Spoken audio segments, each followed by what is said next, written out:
All right, let's spend a few moments looking at our balance line from the opposite perspective. And what I mean is, let's focus for a few moments on making sure that intuitively I know how to protect my own balance line.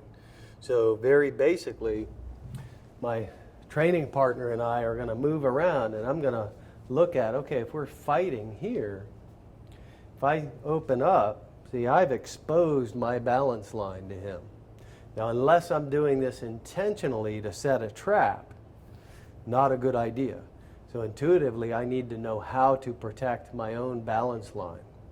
So again, I would invite you to do some moving around skills. So here's a very basic thing that we work on, this kind of fanning redirection that we sometimes call the Tessen technique. Lead hand is coming to get me. Now, if I do something like this, can you see how I've left my balance line exposed? So very advantageous for the attacker, not very good for me. So this is where this knowledge of center line comes in.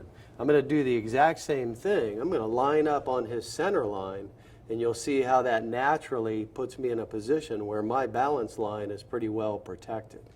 So this hand is coming in to get me, and I've moved my footwork so that if you look at my feet, you see my feet are lined up. So watch the feet and then come all the way up to look at the body, and you'll see how I'm lined up roughly with his spinal column. So my balance line is pretty well protected. So like we did in the previous lesson, if I get off line a little bit, I lose my alignment with his center line a little bit, my balance line is a little more exposed to him. That's what makes him feel good about this less than optimal footwork on my part. If I do the same thing in the other direction, so this foot comes out over here, now frontally I'm very exposed.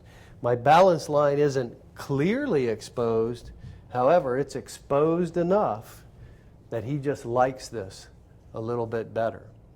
So an understanding of center line and blading my body is a very good place to start on the idea of protecting your own balance line.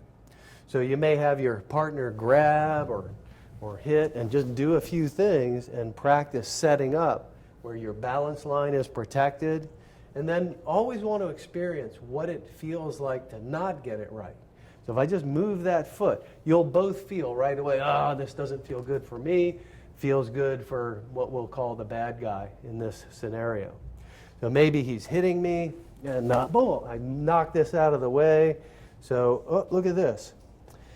Kind of almost both exposed here, but if you look up at the top here, as soon as I rotate my spine, nope, I'm attacking him right on his balance line, and now my balance line is protected. So one more time, basic drill. He's coming to get me. I'm going to move, and I look at, is my balance line protected? So setting up good footwork. If I'm over here, now it's anybody's guess. We're both kind of equally exposed. We don't know who has the advantage here because nobody really does. If I just change my footwork a little bit, well, now I'm in a much better position. And with the slightest pull on material of the uniform here by his arm, maybe if he doesn't have sleeves on, I'm just behind his arm, there's his balance line. The slightest pull on that balance line, he's got to move. He has to move that foot. And then, of course, we're going to do something with that as we get him to move his foot. That's what we're going to look at in the next part of the course.